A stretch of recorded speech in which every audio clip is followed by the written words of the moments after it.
This posture or technique is our upward facing dog. We're going to have Melayne go ahead and come into a belly down or prone position. So guys, I have taught prone on a different tutorial, so make sure you check the prone tutorial for details around this particular shape.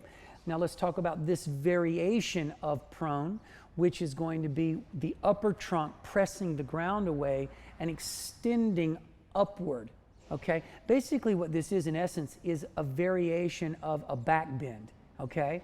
So first of all, with Melayne, or with you at home, but I want you to focus right now on Melayne relaxing through her body. Let's say she's super casual about this, and I just want to, as I like to do, show the mistakes that can be made first in a shape. Can you go ahead and just slowly extend up, but let's not be firing well, let's be out of alignment. Good. So different ways that this can be problematic. Number one, look at her shoulders, shrugging up around her ears. Now, guys, again, is this going to injure you? It's very unlikely you are going to be injured from this. Could you develop some type of chronic, slow building disturbance in your physical architecture from doing this repeatedly for, 2 years, 3 years? Yes. But is this general shape going to hurt you? No. There is no shape that's going to hurt you if you do it intentionally, carefully, slowly, thoughtfully. You can execute pretty much anything to your range, your particular anatomical potential. You can express it completely any way you want without getting hurt. Now, with that said, let's talk about how we want to express the position. So the first thing that we want to do is, I'm just going to talk about the upper trunk for, right now. So Melayne wants to keep the elbows hugging in. A lot of times when people do this, they'll allow their elbows to flare open. They won't activate their back, and they won't use their back line to assist them to lift. The first part of this transition into this shape is an activation of the back line. So Melayne's not even going to use her hands yet. She's going to lift them up. She's going to lift her chest as high as it will lift. Look how far away from the ground she can get her chest before she even has to place her hands on the ground.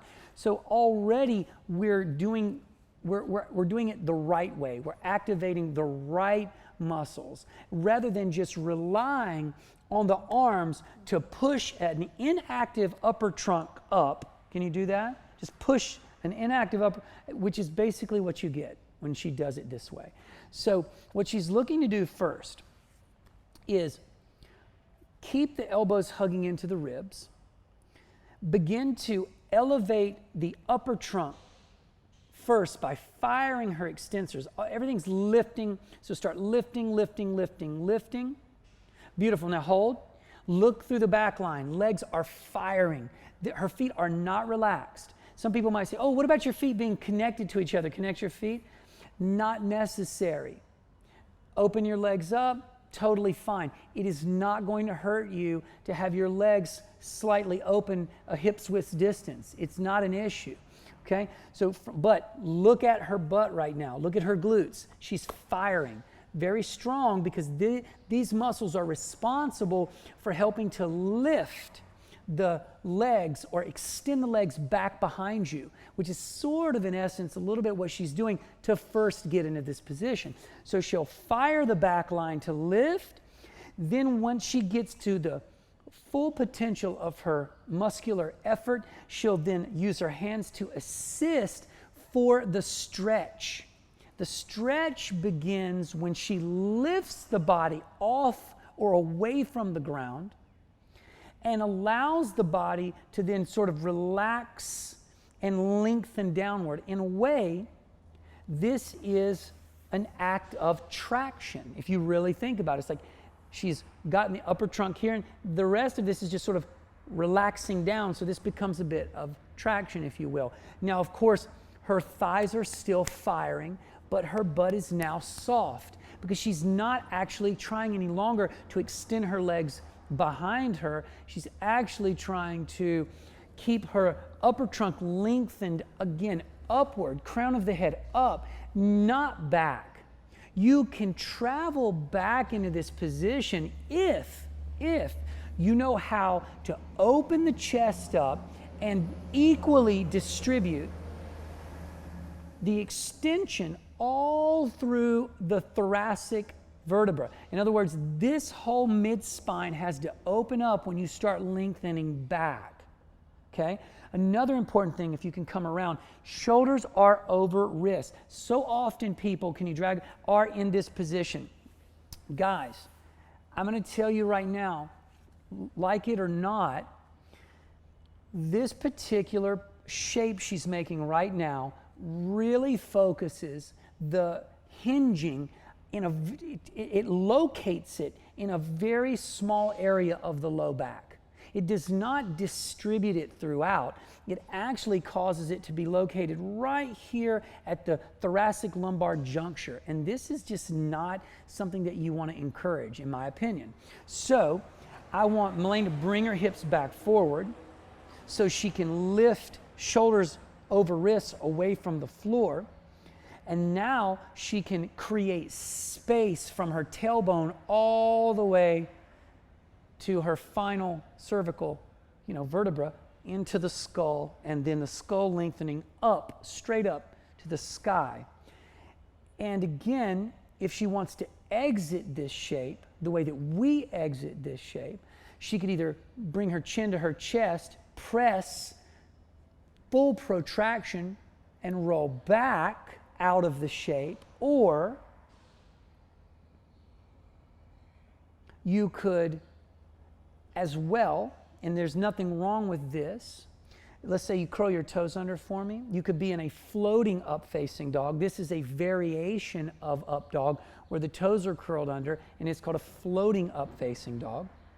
So in this particular case, she could either roll back again through the spine, or reverse, beautiful, or you could purposefully and intentionally drive the hips back into position and find more spinal undulation and roll. That's up to you. But there's nothing you can do wrong here if you're doing it slowly, carefully, intentionally. So that is our upward facing dog with the variation of the floating up dog. That's how we would form it and rise into it, and that's how we would roll back out of it. So that covers our upward facing dog. Let's take a look at some adjustments and some variations of this shape we can play with as well if we have a limited range of movement. Also some tools we might want to incorporate into our practice. So Melayne, go ahead and press into upward facing dog. So guys, first thing you're going to notice if your spine has a certain limitation to its range compared to some person you've seen in a book or off of a video or Instagram, the mental picture you oftentimes form is this is what the shape is supposed to look like. That is not true. The shape is only supposed to look the way that your personal anatomy can express it. So if I took a picture of you doing whatever you're doing and your anatomy is relatively limited, that would be what everyone else would say, oh, that's what an up dog looks like. So it's not, you don't want to look like Melayne. You don't want to look like me. You want to look like you executing an up dog. The only thing you want to do is learn what postural cues, what postural sort of rules or and agreements are in place so that you can express it from your full anatomical potential, okay?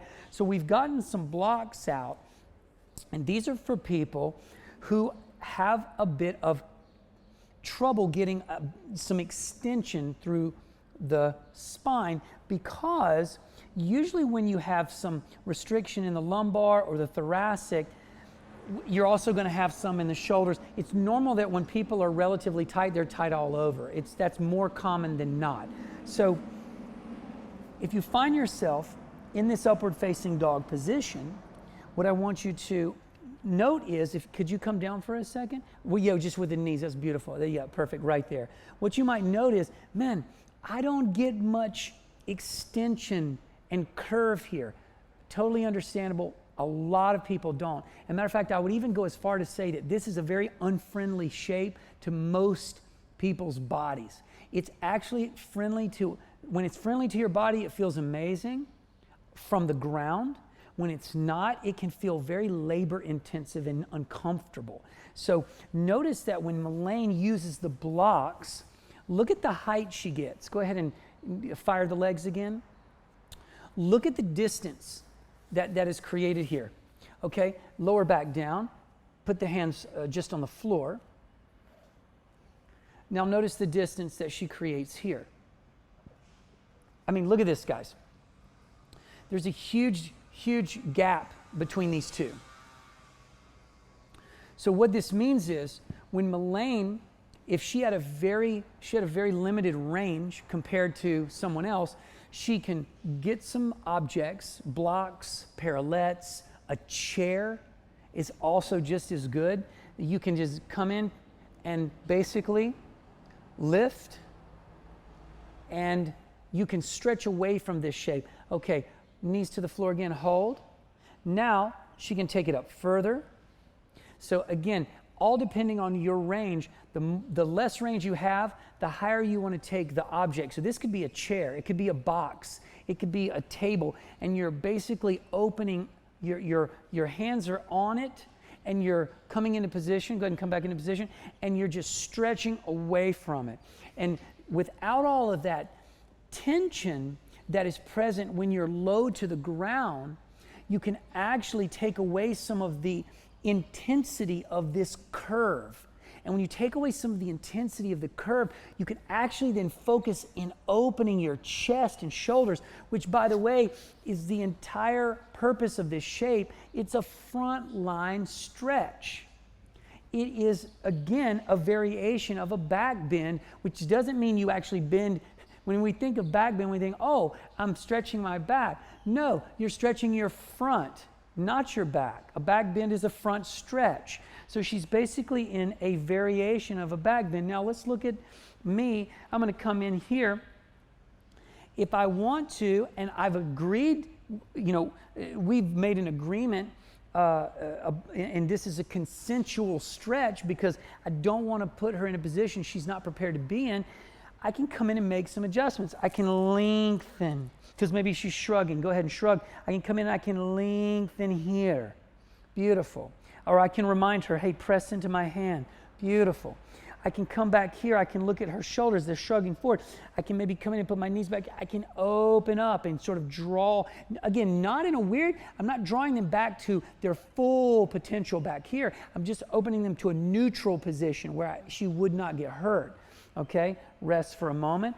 So it's so important for you to understand that you want to take people as a teacher or as a student, either for yourself. You don't want to be taken past the point that is for you neutral. And as a teacher, I don't want to take someone beyond neutral for them, because if I start going past there, I don't know where their limitation lies. I don't know where the line between injury and just a nice juicy stretch is. So you've got to be very cautious about making adjustments on people. And upward facing dog is a nice place to make an adjustment if it's consensual and we're both on the same page. So let's take it up one more step and look at the height here.